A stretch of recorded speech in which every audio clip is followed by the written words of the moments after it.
Hello and welcome to Faithfully Stampin' with Jennifer Helm. I am Jennifer Helm, the Faithful Stamper, an independent demonstrator with Stampin' Up! I have for you today a really quick and simple card layout. This does not have a fancy name, it's just I saw a picture of a card that was similar and thought, you know what, I like that, I'm going to try it. So I'm going to teach you how to make it and show you how easy it is to put together a quick card and mass produce it if you want to. So this is our card. There's a quick peek at the inside, nothing fancy, but there's the front. So for this card, I recommend using the long skinny card base. It's a piece of cardstock that is 4 1/4 by 11. You can use the other style card base if you like. It's totally up to you. I'll show you in a few minutes why I find this style a little bit easier, but you can decide which one works best for you. And this is Starry Sky that I am using today, one of our new in colors. And I'm just going to fold that in half, and this is the base for our card. The first thing I'm going to do is layer a piece of cardstock on the front of the card. This piece is 5 1/4 by 4, and I am using Daffodil Delight. All the colors from my card tonight are pulled directly from this small piece of designer series paper. I had a scrap laying on my table, thought, you know what, it's probably perfect to get a couple different cards out of, and I'll just run with the colors from there. So I pulled all the colors right from that piece of paper. Now I decided I didn't want this piece of cardstock to just be plain, so I'm going to do a little bit of stamping here to just give it a little bit of pizzazz, a little something extra. So I have a piece of scrap paper and I have my Stampin' Pierce mat. This is a thick piece of foam that we have. It's great for stamping, and you can also use it as a cushion if you're using your piercing tool, like this. Whoop, not that. This point here, because it'll protect your work surface. But it's great for stamping on as well if you've got photopolymer stamps, and that is what I'm going to be using tonight. Photopolymer stamps are clear. You can see right through them, so they're great for lining up, but they don't have that cushion built in like a red rubber cling stamp does. So I need a little extra cushion to just help get a really great impression every time. So I'm going to take Daffodil Delight ink that matches my cardstock, and I'm simply going to stamp around the edges for the most part, maybe a little bit in the center of the card, because I want to make sure I don't have any blank spaces, but I also don't really need to stamp in the middle where it's going to be hidden. So I'm just going to stamp around the edge, and I try to turn my stamp instead of keeping it all the same direction. And remember, you don't have to sink your stamps into your ink pad. Just a little tap, tap, tap will be enough. And that way you will not end up with ink all over yourself or your project where you don't want it to be. Let's see, I think that's probably pretty good. Most of this is going to be hidden. I think I'm going to add one more up here at the top just to be on the safe side. And I'm going to call that good. So I'm done with my Daffodil Delight ink. And then I'm going to take this panel and layer it on the front of the card, leaving a little bit of a border. I do not need fancy adhesive for this card. Your adhesive of choice will be perfect for this card, whether it be liquid glue, tear and tape, or adhesive runner. This is our Stampin' Seal. And so this just gets layered onto the front of the card, like so. Next up, I'm going to layer a couple other pieces together. So this is a piece of cardstock, Starry Sky, that is 2 3/4 inches wide by 2 1/2 inches tall.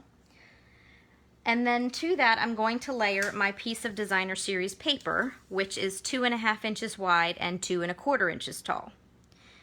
So we're going to sort of create an optical illusion and make it look longer than it really is, but we don't need a massively long piece of cardstock or designer series paper. We're just going to make it look like it was bigger than it was.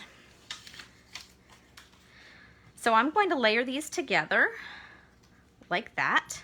I always check to make sure I've got my measurements right, because this isn't quite square, but it's close. So again, a little bit of adhesive here. and then a little bit of a border. And this is ready to go, and now I'm going to glue this to the card front as well. Most of this card is going to be flat, and then I'm going to add a little dimension at the end. There we go. And when you're placing this piece on your card, I found myself wanting to drift towards the middle. Try to keep it up towards the top. It'll just help you with your placement of the piece I'm going to show you next. So you don't need it up totally close to the top. Not quite an inch down, I think. And centered. And there we go. And then I'm going to show you the next step. So first of all, I have a piece of cardstock, again, Starry Sky. I repeated the Starry Sky with the base and each layer that I'm putting on the card. This is 1 1/8 of an inch by 5 inches. And then I also have a piece of cardstock that is 1 inch by 5 inch. And this one I'm going to do some stamping on in a moment, but I just want to show you these two are going to layer together with a very narrow border. If you prefer a wider border, just increase the measurements. I preferred a thinner border on this particular piece. So I'm going to put these together in a minute, but I wanted to show you, we're basically going to put it across the card like this. And it would look fine, however, I want to add a little something to this so it's not a plain piece of cardstock. So I'm going to bring back over my Stampin' Pierce mat and my scrap paper, and then my Pool Party strip and Pool Party ink as well. And I'm going to go back to that same rose stamp you saw me use on the Daffodil Delight. And I'm simply going to stamp tone on this panel as well. Just to kind of dress this up a little bit and make it so it's not completely plain. Okay. Now I can layer these two together, and you will notice that once we get these together here, these are going to extend past the edges of my card, and that's okay. That's exactly what we need for this layout to work. So just layer the ends together here, line them up, a little bit of a border above and below, and then just whoop, press them flat. Now, I am going to run glue all the way across the back of this. I could pop it on dimensionals, but I find that a little tricky, and I'll explain that in a minute. My adhesive is being very persnickety this evening. Trying to get, there we go, a little bit on the end. Now, I like to have my silicone craft mat handy. And this is great to protect your work surface if you're dealing with liquid glue, or anytime you might have a little adhesive hang over the side of your card, for example, like this. So I'm going to grab my silicone mat and put that down.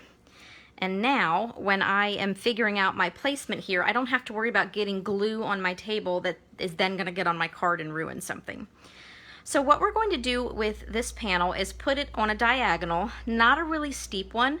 Make sure you cover whichever corner you want on your lower, the lower side of your strip. You can go either direction. It doesn't really matter. So choose which one you like best, and just make sure you cover the corner on the lower end, and then you can make the angle as steep as you want. So I tend not to go too steep because I want to let as much of this Designer Series paper show as possible. Then I'm going to give that a good press down, and in case I had a little bit of glue overload, I can pick it right up and the glue will be here on the mat and not on my work surface. And so now all I have to do is trim my edges off. And this is why this style of card works a little better than the other style. The other style I'd be cutting against the fold. And it's easy enough to do, but sometimes I worry that I'm going to trim a little bit too close and then cut a hole in my fold. I have done that before. So I just prefer this style because it makes it really simple to trim those edges. So we're almost done here. I'm just going to finish off with one quick thing. So I have two circles, one starry sky circle and one that is basic white. The basic white circle is from the Stylish Shapes die set in our new annual catalog. It's one of my favorites. I love the little stitching detail around the edges. And then the Starry Sky circle is from our Layering Circles die set, which we've had for a while and is very functional. I highly recommend both to have in your arsenal if you have a die cut machine. I'm simply going to take some Starry Sky ink and my Sentiment, which is also photopolymer, so I brought my mat back out. A little bit of ink on there, and there is my Sentiment all ready to go. And then all I need to do is layer these together and pop these on the card. Now I am going to put this piece on with dimensionals, but this is the only thing I am putting on the card with dimensionals once my glue cooperates. There we go. I always say it's camera shy because it works just fine when I'm not filming. So layer these two together, and then a couple dimensionals on the back. I typically use about 3. You want to make sure it's nice and even when you put it on your card front. And so now I'm going to take my circle and put it down here. I actually have a little bit of space here, so I'm going to make sure that is covered up. But you can maneuver your circle wherever you like. And I'm going to put it right there. I could have actually put this piece up a little bit higher, but that's okay. It works. Now, a little bit of bling for the front of the card. I'm going to use some of my brand new Fine Sparkle Adhesive Back Gems. These are new in our July to December catalog, which is debuting in just a couple of weeks. It's June 2022 if you're watching this video. And so I'm going to use some of these. If you do not have a demonstrator you are currently working with, feel free to reach out to me through my website or through Facebook at The Faithful Stamper, and I would be happy to send you a copy of the catalog. I know I prefer to have it in my hands to look at. So I'm just going to add a couple of these little sparkle gems. The Pool Party ones match perfectly here. Just gives a little bit of an accent to my card. Now my card front is done, and I simply need to put the inside together, and that is going to take me 1 second because I'm going to grab a piece of basic white cardstock that's 5 1/4 by 4. Going to grab my Pool Party ink, which I had out earlier, and that rose stamp that I used. And I'm going to really quickly accent the corners of my insert, and then accent my envelope with the same stamp. And then I am all done, ready to go once I glue the insert into the card. So you can see this card design really comes together quickly, and it's great for mass producing because you can get 2 card bases out of 1 sheet of cardstock, and 2 of the 5 1/4 by 4 out of half a sheet of cardstock, and a couple more scraps, and you have a card ready to go. So very easy to mass produce as well, and great for any occasion. So there is our quick and simple card layout. Now I have a couple more samples to show you that you can see that this is great for any occasion. So I have a couple designs here, and I wanted to show you that you have options. I joke that my tagline is all about the options because I love being able to take a layout and change it up and use the same basic idea but make it look slightly different. So for your banner piece, your diagonal piece, you can use whichever direction you want, and you can use different materials as well. For example, with this card, I used Designer Series paper for my background that coordinated with the main piece. And I kept my diagonal piece simple, just 2 layers of cardstock, nothing stamped on it. Added a little embellishment, and then that card was ready. And this one is very similar. I simply added 1 more layer of cardstock because I wanted the little bit of pop in between the browns. And I embossed the diagonal with the new Timber embossing folder. I don't know if you can see that, but I love it. It's very masculine looking. And so same layout, very similar design, just a few tweaks to make it different.